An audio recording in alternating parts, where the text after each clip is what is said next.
And so now, since we have this compressor open, let's start talking about our compression. So I'm just gonna make this larger so we can see a little bit better in the visual here.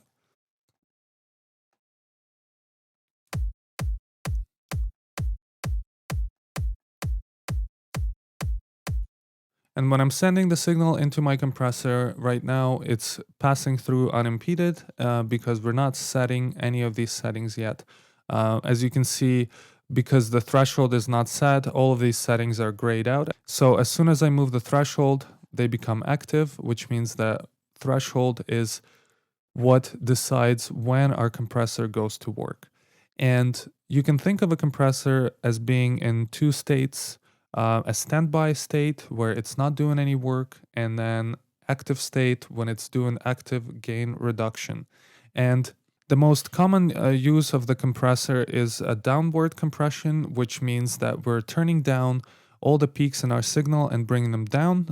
And then in turn, we can turn the makeup gain up, and that will bring some of the quiet signals back up. So I'm going to go over this in more detail, but if you think of a compressor as being just a volume control plugin that automatically turns our signal down when we tell it to, and it only goes to work when the threshold level is set below a certain loudness that's passing through our compressor, then you'll be able to tell when the compressor is working and when you're actually using the compressor properly. So when I set this threshold level to be below our peaks here, then this is going to tell the compressor that anything that passes over this threshold, over this blue line, anything above it is going to get compressed. And so right now we're still not getting any compression, is because the next thing that we need to tell our compressor is how much we want this gain reduction to be applied by. And this is determined by this ratio control here. And if I turn this to the right, and I set the gain reduction at 2:1. As you can see, we're already reducing this signal by about half, and anything that passes over the threshold will be turned down by exactly half, since the setting is 2:1. And this free limiter compressor, when it's loaded in the default state, the sustain is also turned up a little bit, and this is what's causing these peaks to poke through. And so I'm gonna turn the sustain down as well. And as you can see, even our peaks get turned down by about half. So if I turn this ratio to 4:1, you see that only about a quarter of our signal passes over the threshold. And obviously, if I turn this to 20:1, this is basically almost a limiter, and only about a 20th of the signal is passing over the threshold. And you can think of it as kind of a fine-tuned control for the ratio, where the knee decides how fast we're going to go from 1:1, which is this 12 o'clock setting, to, let's say, 4:1. Is it going to be an abrupt change? We're going to go right from 1:1 to 4:1, which is decided by this hard knee setting. If I set this to be all the way to the right, it's going to be a quick change from 1:1 to 4:1. If I set this to be a soft knee, it's going to be a more of a gradual transition. So it's just like another fine-tuned control for this ratio setting. You can think of them as working together. And this particular compressor, you can actually set a negative ratio and a negative knee, which will start to work as an expander. But that's something just for your knowledge. It's some compressors can actually do expansion, and we can do upward compression where we turn this knee down and we turn the ratio to a negative setting, and then we can apply upward compression. But anyways, you are most likely to start using this in a positive setting, which is just a regular downward compression where we're just turning the peaks down. So as we're setting this up and we have our ratio set, our threshold set, and our knee set up, and we're turning this signal down by these values here.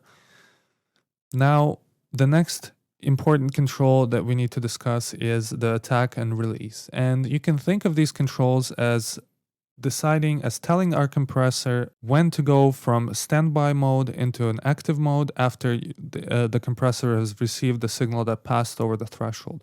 So if anything passes over the threshold, we can tell the compressor to just wait before it goes to work, and that way we can let some of the original signal through the compressor. If I turn this attack setting up, as you can see, when I turn this up, now we're getting these spikes, these peaks, the transients from our kick passing through the compressor unimpeded, and then we're compressing the tail end of our kick. And that's because the attack is set to give us a little bit of a delay before the compressor goes to work after the signal has passed the threshold. And the same goes for the release. So the release decides when the compressor stops working after it stopped receiving the signal passing over the threshold. So if I set this to be a really short release, we're actually starting to get some distortion because the compressor is confused by these wave cycles, and it thinks that each wave cycle in our kick is its own peak. And so it's starting to compress the signal and turn it down in this sort of jittery type of fashion. And this distortion is common on, especially on low end kind of effects like bass and kicks, because the wave cycle in the bass is quite long, and so it confuses the compressor and it starts to cause distortion. And just in general, setting the release to be too short tends to make the compressor just sound a little unnatural, and so we need to smooth this out, and we need to get this release to be a little bit smoother so that we're not distorting our signal. But also we don't want the release to be set too long. So for example, if I have these kicks a little bit more tightly spaced here,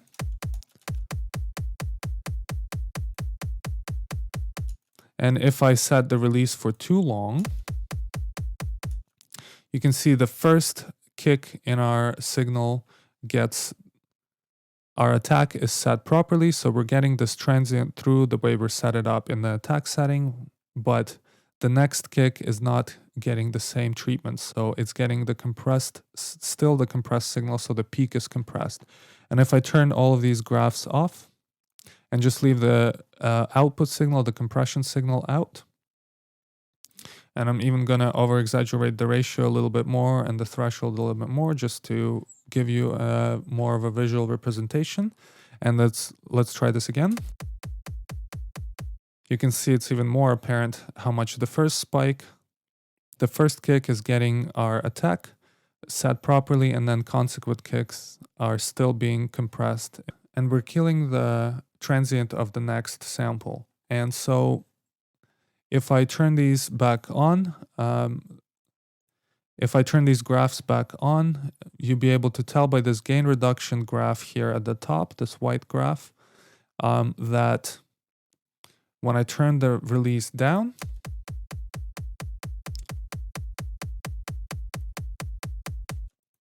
now we're catching every single transient in every kick instance, because the release is turned down enough that it lets the compressor go back into standby mode before it activates at the next threshold passing.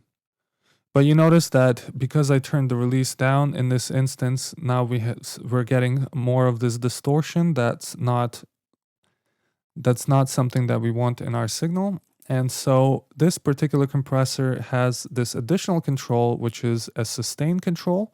And it's telling the compressor, once the signal passed the threshold and we're adjusting our attack, we can hold this value at the attack level for a little bit longer, so we're not confusing the compressor and we're adding basically a smoothing to our release. So that way we're not getting this distorted, jittery signal at our tail end here.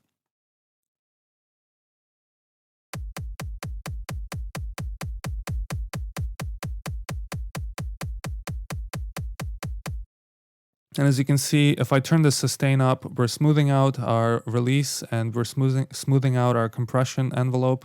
And that way we can still set a fairly short release and have a smooth signal without distortion. And in some compressors, this sustain setting may be called a hold setting. Some compressors don't even have that setting, but it's just something that this compressor has, so I figured I'll let you know what it does. And then another important control that we need to go over is the makeup gain. So once our signal is compressed, we're actually doing gain reduction, so we're turning the signal down. So I'm just gonna set this attack to be much shorter, so we have an apparent difference in the volume between the original and the compressed signal.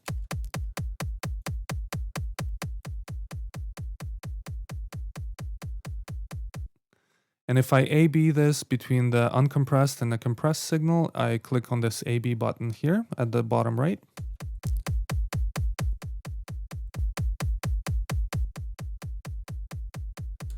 As you can hear, our compressed signal is actually much quieter than the original. So what we need to do is we need to turn this makeup gain up enough to have our signal at the same perceived loudness that we had our uncompressed signal. So I'm going to go back and forth between the A/B, and I'm just going to turn the gain control up just so I can level out our compressed signal to be in line with the original.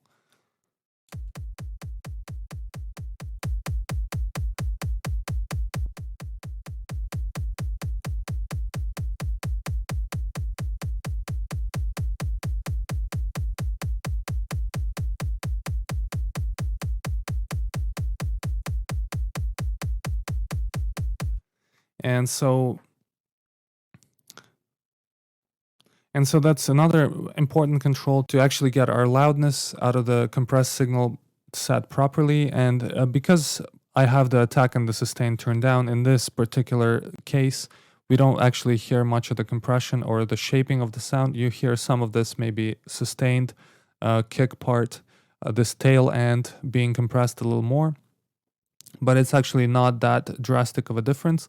But obviously, if I start to control these attack and sustain and release controls, I'm actually shaping the sound and I'm shaping the volume envelope of our sample. So if I turn this attack, as you heard before, now I'll be getting much more spike, much more punch into my kick.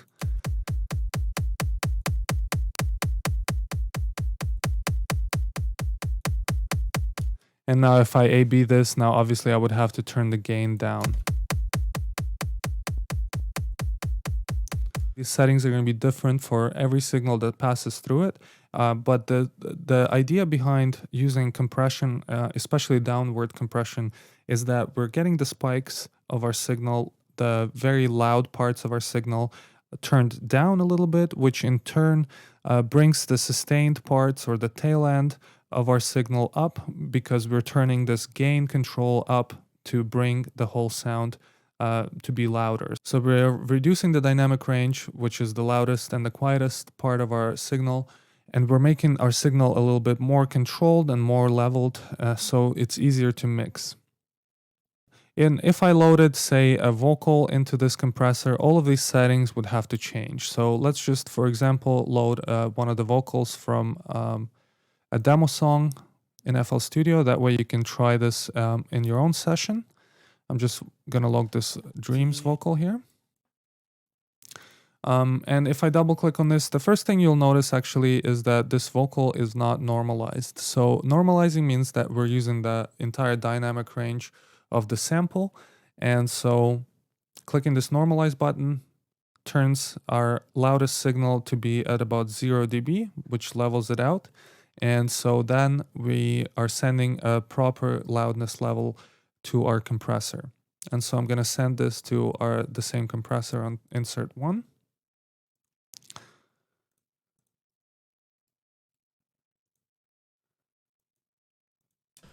Digging down underneath and gently whispering.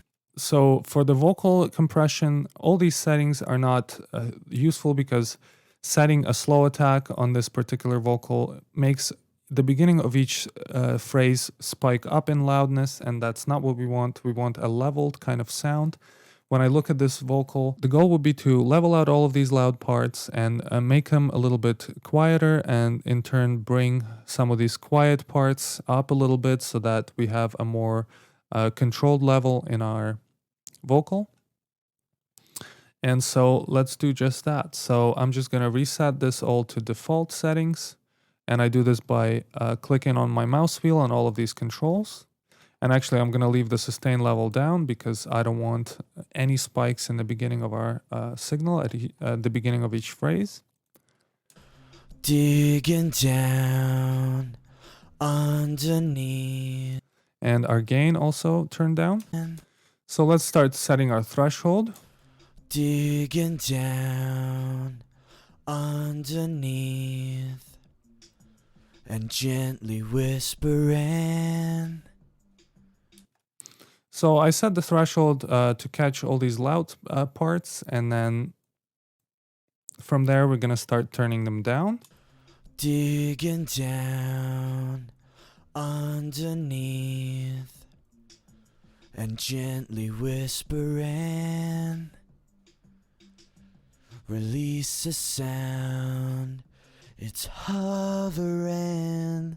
So you can already tell by this white graph that we are compressing our signal. The purple represents the input signal. And you can see the difference, how much of this peak sort of loud signal that we've turned down. If I turn these graphs off, it's even easier to see that. Digging down underneath. And then let's start setting our release. Digging down underneath and gently whispering. Release a sound, it's hovering. So now we've leveled out the loudness of our vocal, and now we need to set the gain back up to have it about at the same loudness where we had the original. Digging down underneath and gently whispering. Release a sound, it's hovering above the hidden scene. Dreams are shared between the enemy. So that's about where I would set this, but obviously you can adjust this to taste and use your ears and use your preference. Digging down underneath and